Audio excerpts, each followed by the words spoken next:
Hey, my Scuttlebuttniks. Well, as you may know from reading past Scuttlebutts, I am here in my studio mostly working on this Roberto Sierra commission, this new piece, which is quite difficult. So I thought I'd give you a little behind the scenes of what that means, because it's not all just practicing the violin. I want to show you the mechanics of getting this part together, because that's been taking a lot of my time. So here's what's involved with that. So here's how this actually worked. As Roberto was writing, he would send me PDFs of the score, the full orchestral score there, which is many, many pages, and also my violin part, which is also many, many pages. And what I would do is, inevitably, I need to make some changes. I need to make what we call enharmonic changes, which are respelling of notes so that, let's say, a G sharp and an A flat is the same pitch, but looks different on the page. Sometimes it's easier to read one way or the other. I need to put in fingerings, bowings, all that kind of stuff. And this is a back and forth process that has been going on for weeks.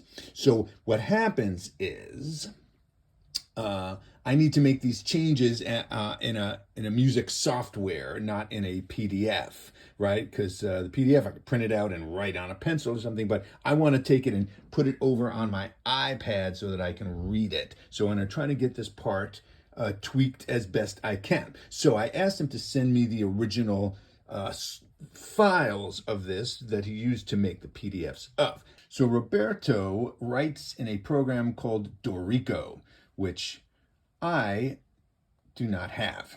But I wanted to write in his software so that I could send him back the new part with all the changes and adjustments that I made, and he could put it right into his part, and figured, I'll use his software. So I bought Dorico, tried to figure out how to use it, and I realized the learning curve was just going to be too steep. So what I had to do was export it from Dorico using something called Music XML, and then reopen it in my program, which is called Finale, that I'm accustomed to, and create and tweak my part there in Finale.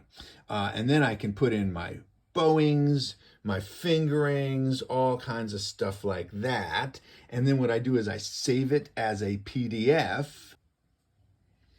So then I just take this PDF that I just created of my new Finale part, and I just airdrop it over to my iPad. It instantly shows up here. I add it to my score, and boom, I have the new updated version right there. And then I can use my handy Apple Pencil here to annotate on there and write stuff like little orchestral cues so I know what's happening in the orchestra. And this is super easy to use. I'm using blue for my orchestral cues so that they stand out and I see them. And let's say I want to put a cue right here. Like, let's say there's a big hit right there. I just want to mark that down. Easy. Or I can just erase it like that. And then the way I'm changing the pages is with this. I've got this little Bluetooth thing here, Firefly, that'll change the pages forward or backwards. And that's how that works.